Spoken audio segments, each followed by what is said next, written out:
Ellen McCauley. I'm at Pray It Off in Syracuse, New York. And it's hard to believe that next Thursday will be February 1st. Already, January's in the hopper.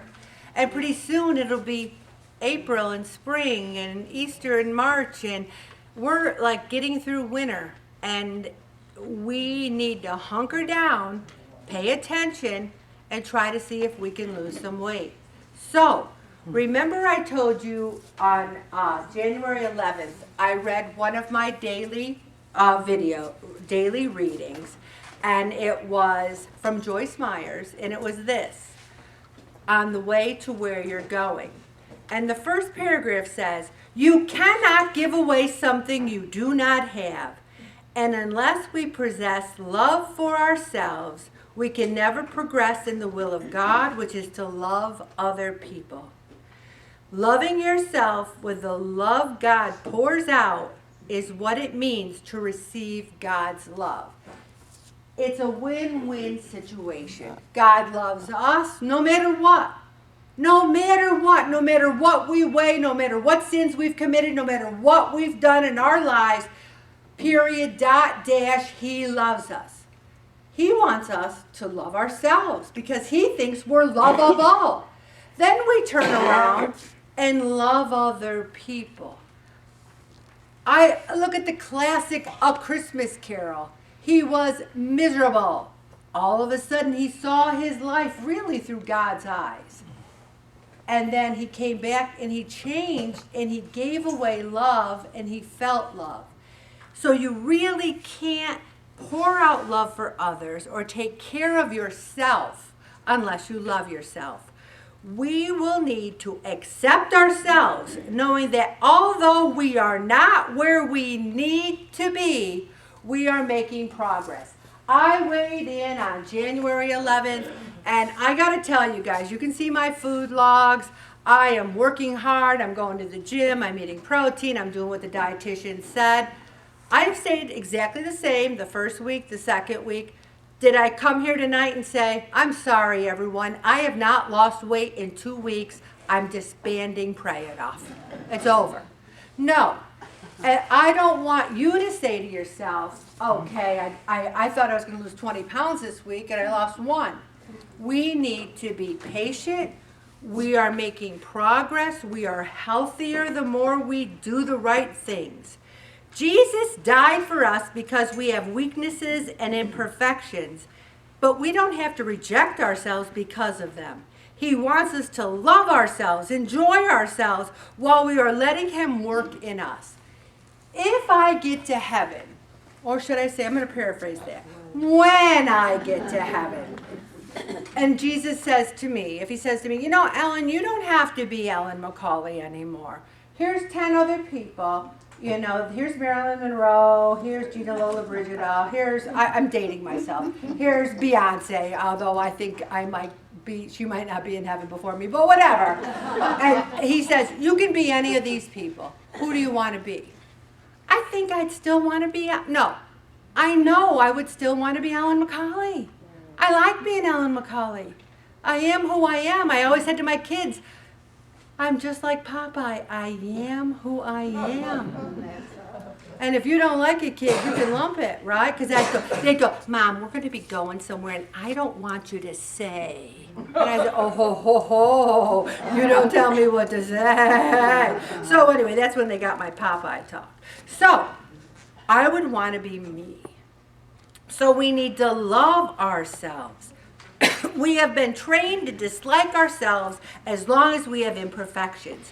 In a world that strives for perfection, I see these movie stars who get this facial work and I'm aghast. I look at them and I think they look good and they look awful. I'd rather see someone with some honest wrinkles. I'd rather see people who, their face is like this and their orbs. Do they think they look good? Because guess what? They don't. In a world, perfection, it just doesn't exist. But in God's kingdom, that's not the case. We need to have a perfect heart towards God and start enjoying Him and ourselves right where we are on the way to where we're going. So many people think this life is it. This is it. This is it. This is it.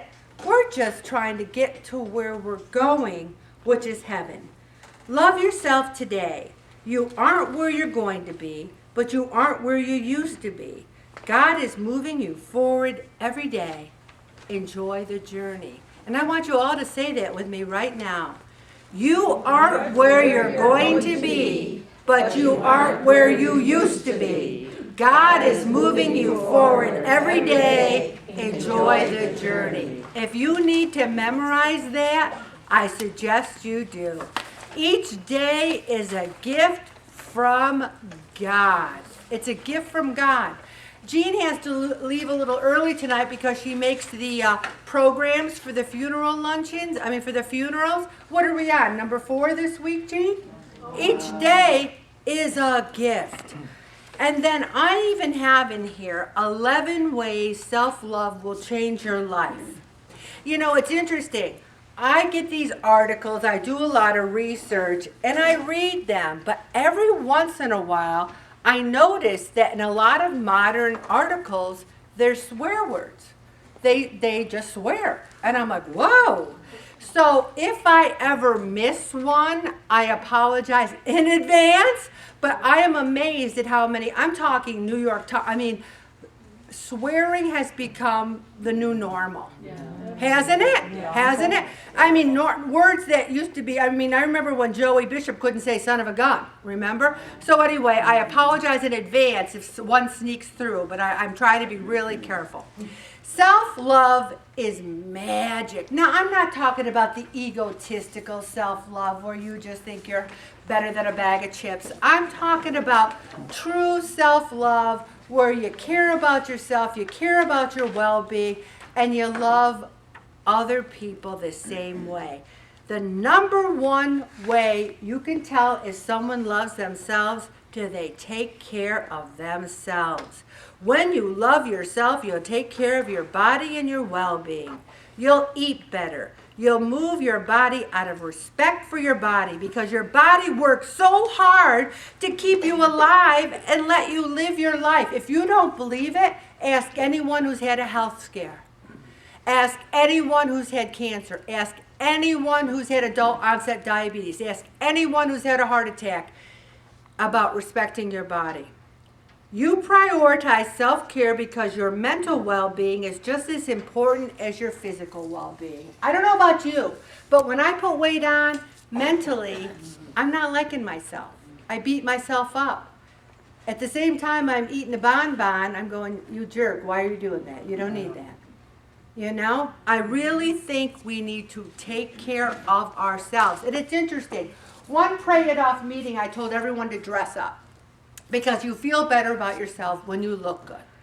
When you put your makeup on. Now, if you came here and I hadn't taken a shower in a couple of weeks, and I had no makeup, and I had the same clothes on I've had on for a month, you'd be like, what's wrong with Ellen, When you take care of yourself, it shows that you care about yourself.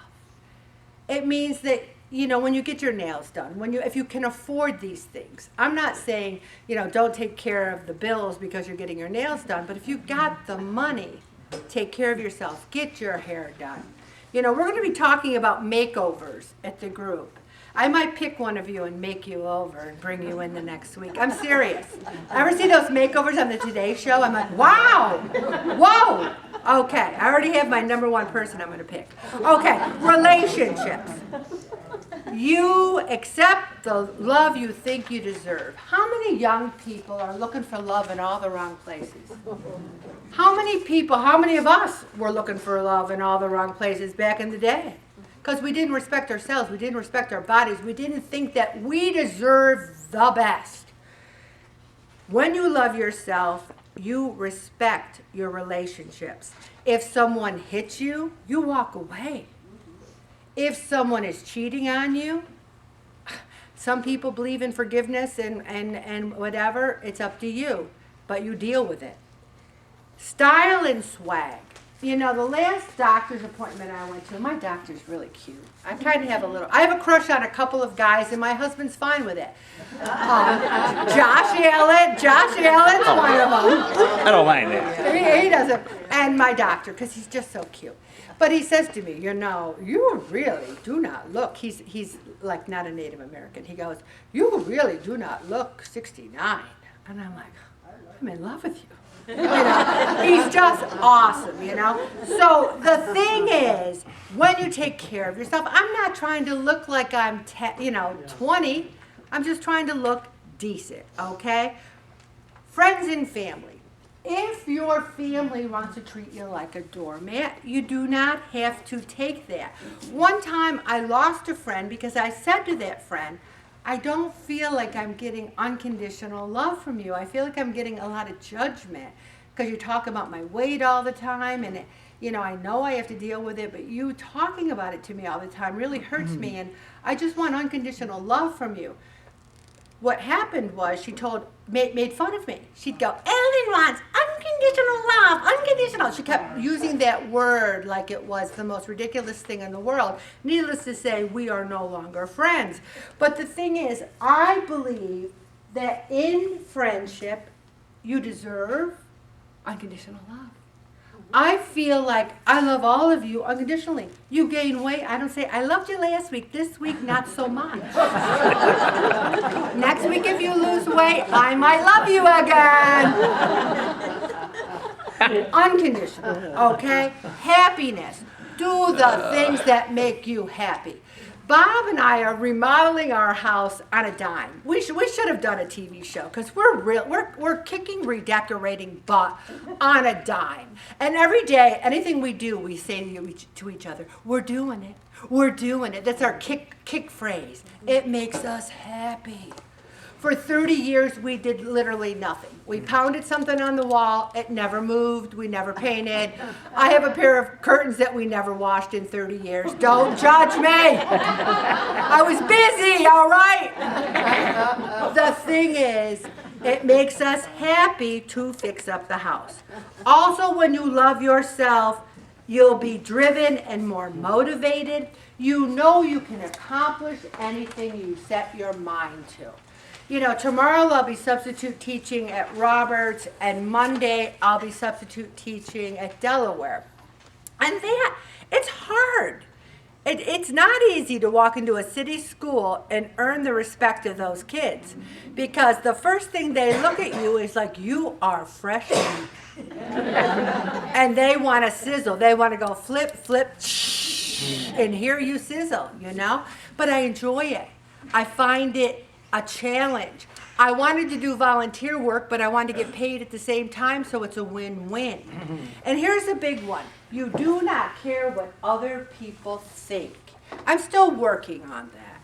Because believe it or not, I make people mad sometimes. Like if I said right now, you really don't need pizza. All of you who had pizza last week will say, how dare she say that about me? You think I'm talking to you, and then you get mad. She doesn't know that Friday night I had to have pizza. If I say anything to make you mad, I don't mean to. And the thing is, I do care what you think, and I want you to be happy.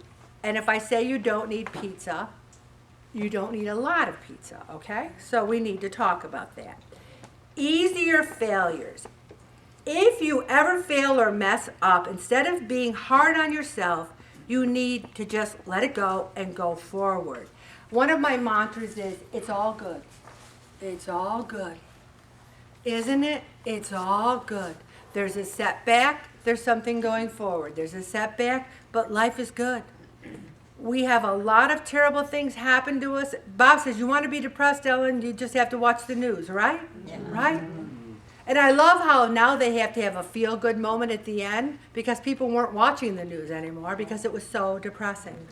Also, less insecurities, but you do have to have some humility. I have a real blessing. I'm not a jealous person. I have never been jealous.